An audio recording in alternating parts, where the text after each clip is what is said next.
Hello and welcome to my channel. I'm your host Nyx and this is my humble abode.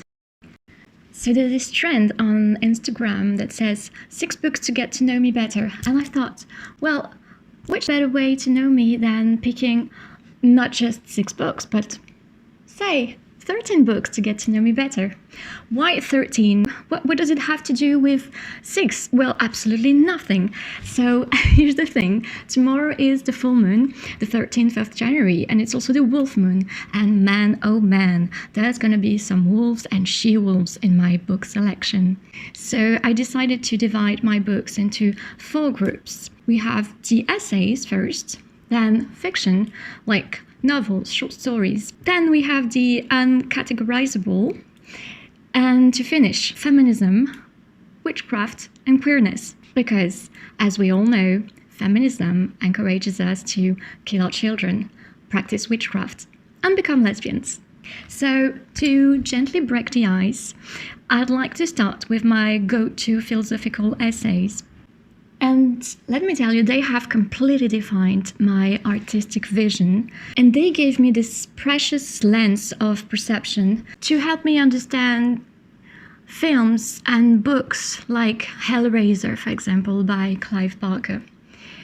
So of course, let's start with Erotism by Georges Bataille, very famous French philosopher. This is a very brilliant and provocative essay that intertwines love and death, eros and thanatos. Georges Bataille, I think, is among the philosophers that sparked those epiphanies for me, really. So this essay really broaches the topic of, as we said, eroticism, but also transgression, destroying metaphorical walls to really linger in those liminal spaces. And that could definitely spark and awaken new understandings of the world.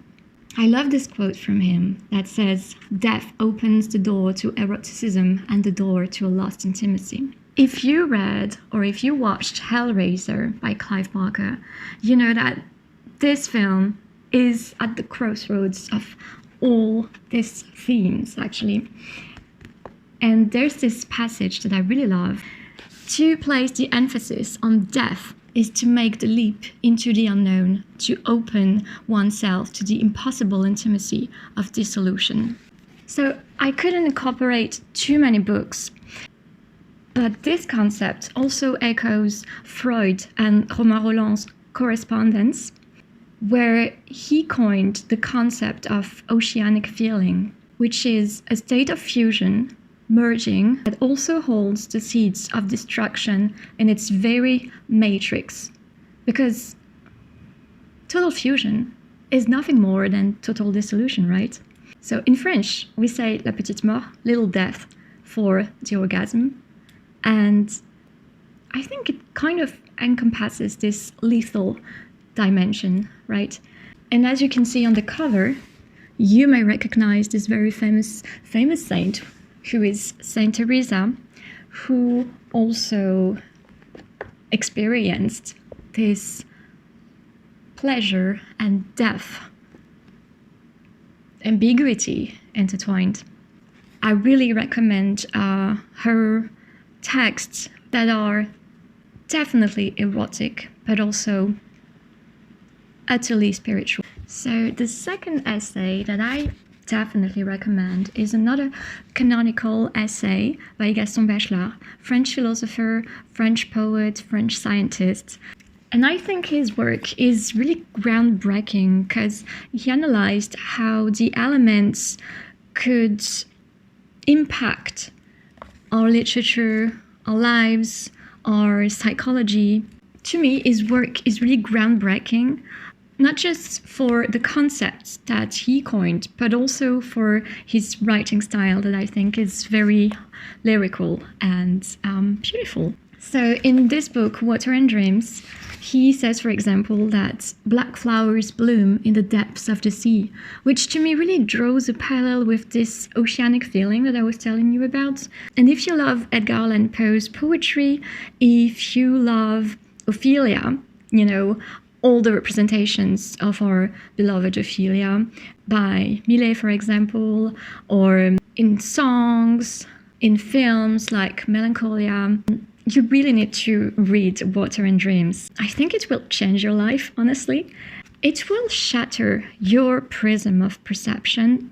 It will make you see 1,000 new colors, like especially the grayish vert de gris and, the dead-like aesthetic girl tones. Honestly, he embarks us on a very poetic journey. I'd like to read you some other quotes to really make you see how beautiful it is, and it's just a pure gem to me. In its reflection, water dreams of its own depths. The unconscious is housed in liquid elements, in the rain, in the pools of water, in the sea. So if you enjoy his writing style, you should definitely read his other works that are dedicated to the other elements in literature and in psychology, air, fire, and earth. But you also have a beautiful text that is about the poetics of space, that I highly recommend as well. Speaking of sacred poetry, this is the only book that I would bring with me on a desert island if I had to just bring one book. And I really hesitated, because this is the kind of questions that I'm asking myself all the time.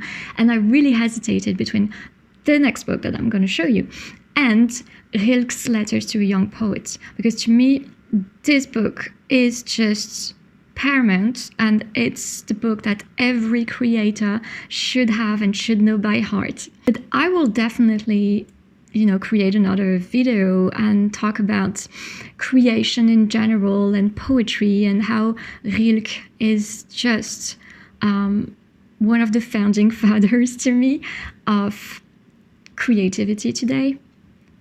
Which is kind of epic to say, but I really do think so. To circle back to our book, I'm going to talk about Le Cantique des Cantiques, which is the Song of Songs. So you might know this text from the Old Testament. This is a long poem that deals with love, pleasure, spirituality, freedom, autonomy. You may think this is weird to have this kind of text in the Bible, right? But this is our modern, interpretation of the Bible that is problematic. It's not what is in the Bible. And I mean, especially in the Old Testament, there are some highly poetic, beautiful texts that we just simply need to discover and rediscover again. So this one is, of course, it's not just the poem, but it's also the comments by Jean-Yves Leloup, who is a wonderful philosopher who also has a PhD in psychology, philosophy, of course, and in theology as well. And he's also an ex-priest. Unfortunately, this one is not translated into English, but I translated a few extracts for you, just so you know how crazily beautiful it is. You don't need to be religious to appreciate the depths and the impact of this text, I think. So in the Song of Songs, it's mentioned that the loved one is a garden locked and a fountain sealed. And this metaphor, to me, really helps preserve the mystery of the other. Just like when Jesus said to Mary Magdalene, when she discovered that he wasn't in his tomb, he said, "Ne lui mets en grès," which means "don't touch me." And it really means don't try to understand this mystery. Just go to yourself, enter your own realm. It kind of reminds me of John Keats' concept of negative capability, that it's sometimes good to let go of what we don't understand and just bathe in the inability to explain everything from a rational point of view. Sometimes just, the mystery soothes the soul. You don't need to explain everything. So in this wonderful book, where I basically underlined every passage. Ton nom est un parfum sur tout mon corps, so your name is a fragrance over my whole body. And there's this thing with the story of Jesus, who was anointed by Mary Magdalene. And everybody was like, oh, Mary Magdalene, you are spoiling all these precious oils to wash Jesus' feet. You're insane, etc. But that's the beauty of it, like not spoiling, but dedicating something precious, rare, and something expensive to your loved one. What is very interesting is that the name Christ etymologically means the anointed one. And yes, it does mean that in order to become Christ, Jesus has to be anointed by a woman. He has to be initiated by a woman. So of course, it's a sensual initiation, but it's also a spiritual initiation. But the two are just impossible to dissociate. Aimer, c'est sortir de soi pour se retrouver soi-même, enrichi et fécondé par la rencontre. To love is to step outside oneself in order to find oneself again, enriched and fertilized by the encounter. Come on. It's self-explanatory. Je suis est un abîme de douceur qui apprivoise et apaise nos plus insupportables vertiges. I am is an abyss of sweetness that tames and soothes our most unbearable vertigos. And that's not from the poem, that's from his personal comments. Le plus précieux de l'autre, ce n'est pas ce que nous en comprenons, mais ce qui nous échappe. The most precious thing about the other is not what we understand of them, but what escapes us. Again, this idea of the mystery being so important in a relationship. Like, you don't need to understand everything, you don't need to know everything, which spoils the mystery and which spoils the autonomy, of the other's autonomy and your own autonomy. And also a sense of spirituality as well. And the last one, I think, is very impactful. On ne mérite jamais l'amour, il est de l'ordre de la grâce. We never deserve love. It belongs to the realm of grace. This is crucial to me because we always associate the words love, most of the time, with the word to deserve. We all know this famous quote from The Perks of Being a Wallflower. We get the love we think we deserve, right? But it's not about deserving. It's really about grace. It's really about being touched by it and being open to it. So this book taught me so many things. It's literally an initiation when you read it. So if you're ready, just go for it. So let's move on to part 2, fiction. I have this profound love for the 70s, for the cultural legacy, the history, the poetry, the wave of rebellion in the air, the breath of fresh air that we had in the 70s post-World War II. And of course, I definitely enjoy all the novels that take place in this era. The next novels that I'm going to talk about are anchored, are rooted in the 70s.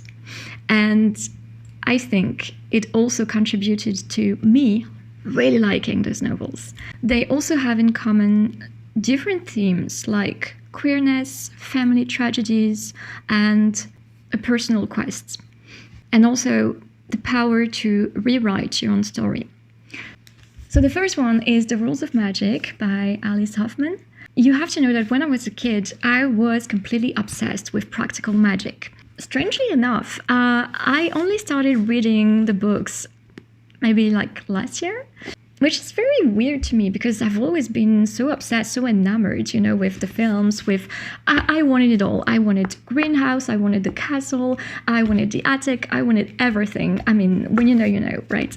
So I started reading the books last year and I really enjoyed magic lessons. I enjoyed practical magic. I haven't read the last one, The Book of Magic, yet, but it's definitely on my TBR.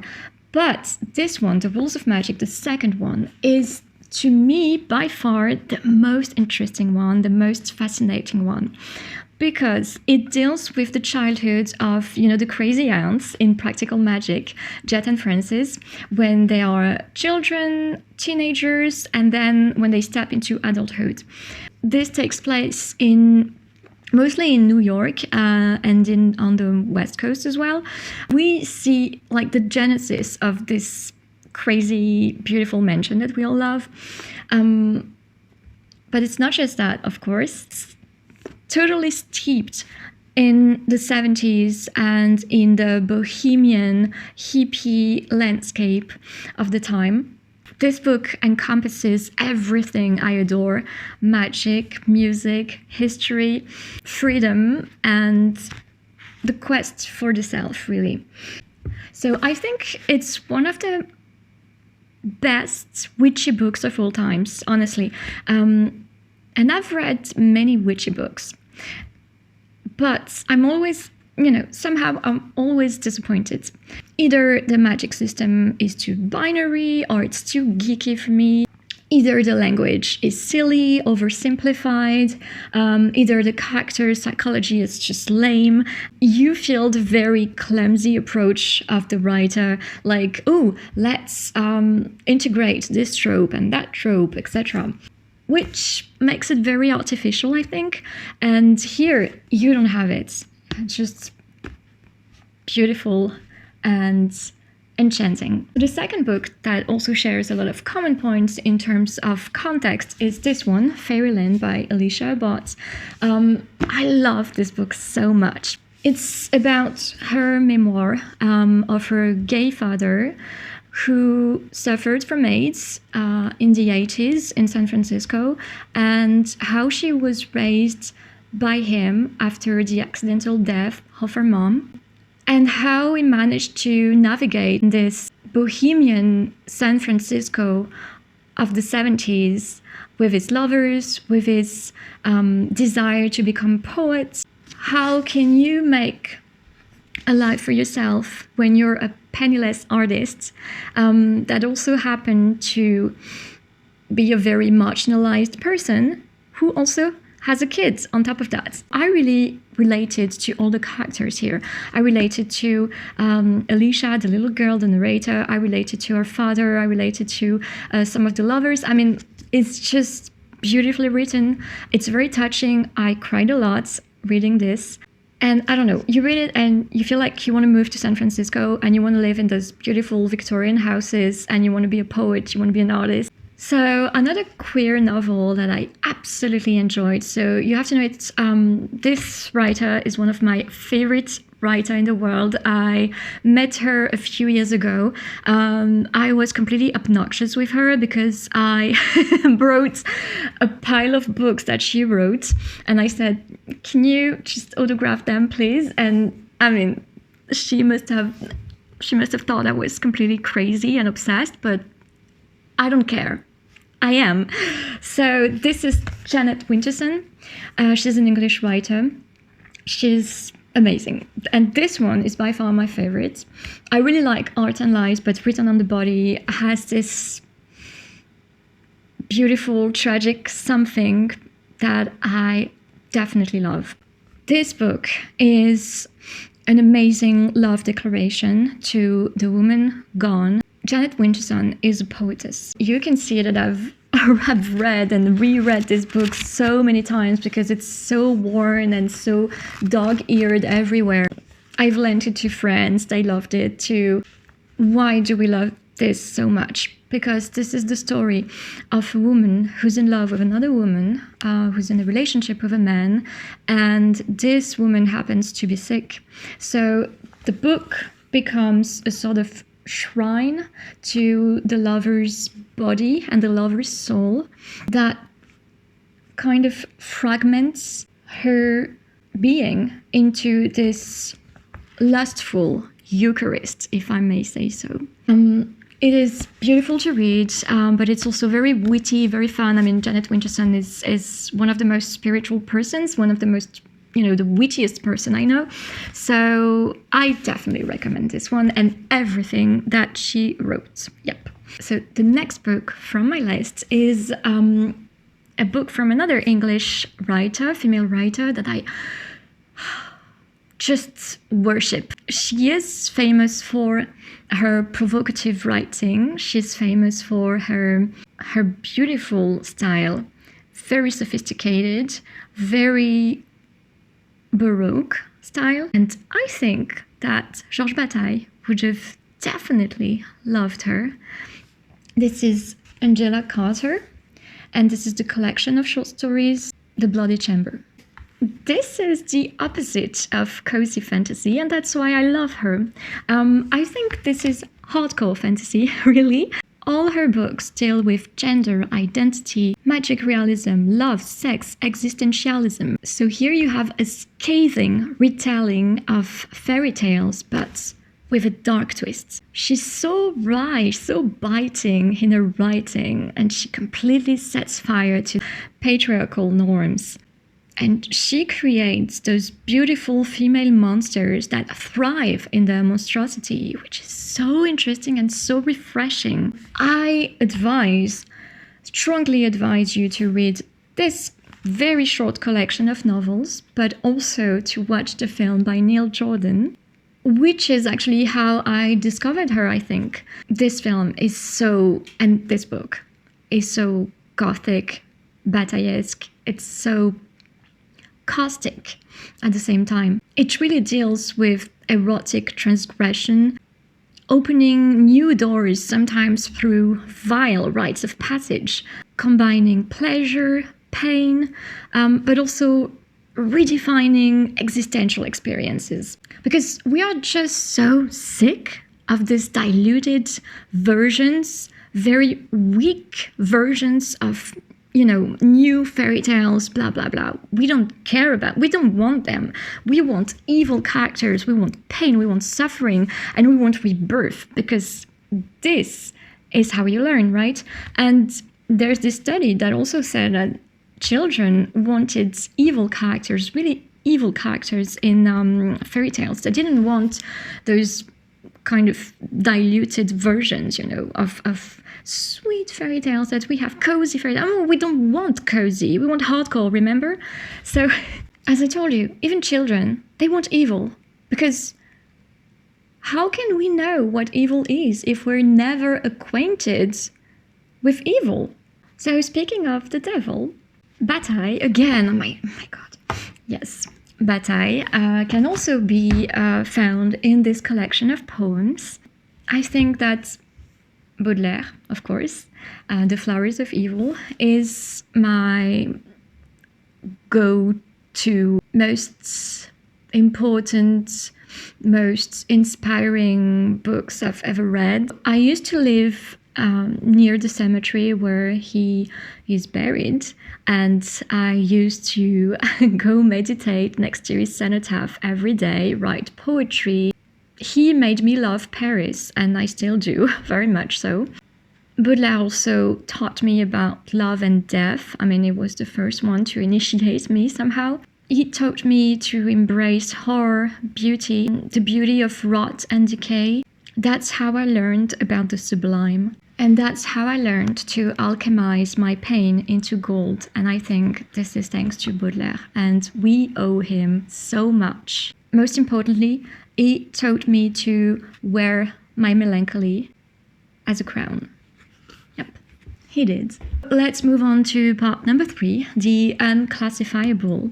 This is the dictionary of the literary terms and literary theory, 4th edition. I love it because it contains everything that a literary geek should know. We need to have the specific vocabulary to talk about what we love in literature. And we do love our words, don't we? For example, in this book, I've learned what the pathetic fallacy was, and I love this literary device. So it's when we ascribe human feelings to something that is inanimate. And to me, this is so important to master this vocabulary and master these tools. All right, let's move on to the most beautifully written diary of all times. Yes, Anais Nin. And this is the unexpurgated version of her diary. This is called Harry and June, even though I really don't like Henry Miller that much. I think he's a very macho man and I hate that. But I love her so much. I mean, you can tell. She inspired me so much. To introduce Anaïs to you, she's a French-Cuban-American writer. She wrote in English all her life, but she kept this incredible thick French accent. And we love her for that. Her style is, if we may say so, Bachelardian to me, like Bachelard. You know, she's very influenced by Bachelard. Maybe she didn't read him, I don't know, but she is into the feminine writing, oceanic flow.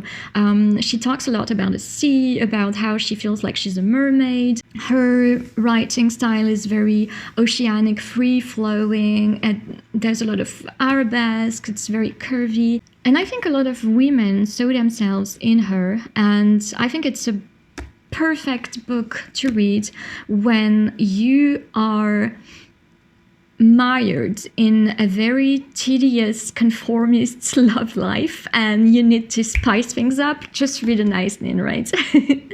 And what I love about her is that let me hug you, Anaïs. She really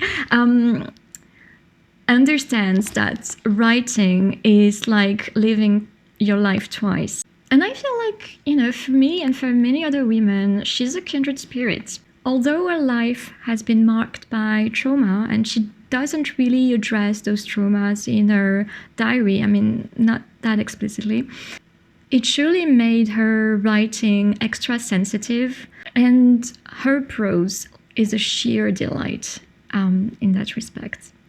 For the final category, feminism, witchcraft, and queerness, I've chosen 3 books, and it was maybe the most Cornelian choices, the most difficult choice in my whole life. Yeah. So I chose Femmes qui croient avec les loups, Women Who Run with Wolves by Clarissa Pinkola. And this book completely changed my life again. It's a profound exploration of the collective myths woven in the fabric of our psyches. It's an urge for women to reclaim their wild instincts. It combines psychology, spirituality, poetry. It's a literary essay, but it's also a self-help book. It's just earth-shattering again and mind-expanding. Definitely recommend this to you. The next one is a manifesto, and God knows how much I love manifestos. God knows how much I want to rebel all the time. This one is Apocalypse Witchcraft by Peter Gray. It's really disruptive and it dives deep into the connection between magic, poetry, feminism, and rebellion. It's a must-read for every rebel. It's a nod to subversion, to bodily and intellectual autonomy. It's a nod to anarchy and utter freedom. To me, it's one of those performative texts that once you read it, like, you want to get up and change the world. You know, it's a call to action and it's a deep pagan awakening. You have this wonderful quotes that I'm going to read you. Witchcraft is our intimate connection to the web of life. Witchcraft is a force, not an order. Witchcraft is rhizomatic, not hierarchic. Witchcraft defies organization, not meaning. We simply bear the marks. Witchcraft is power and possesses this in ecstasy, sex, and ordeal. Witchcraft is unbridled sexuality. In witchcraft, it is the woman who initiates. We challenge men to be the equal of this woman. So I don't care if it's a cult, I want in. Perfect. And finally, let's wrap it up with this Bible of manifestos. Burn it down. I love it. the Feminist manifestos for the revolution. So here it's a collection of feminist and queer manifestos. My favorites are the Dyke Manifesto, the Queer Manifesto, and the text by Zoe Leonard's I Want a President that I absolutely recommend. You must read this one. It's just 1 page long, and I think it's a good wake-up call in these troubled times. So again, this book is a performative book. You read it, you wanna get up and fight. And sometimes that's what we need. So thank you for your attention. As you may see, the light changed a lot during this video. I hope it was not a bother to you, and I hope you enjoyed this selection. So let me know in the comments which book you've read, which book you would like to read, and which one maybe piqued your curiosity. Bye!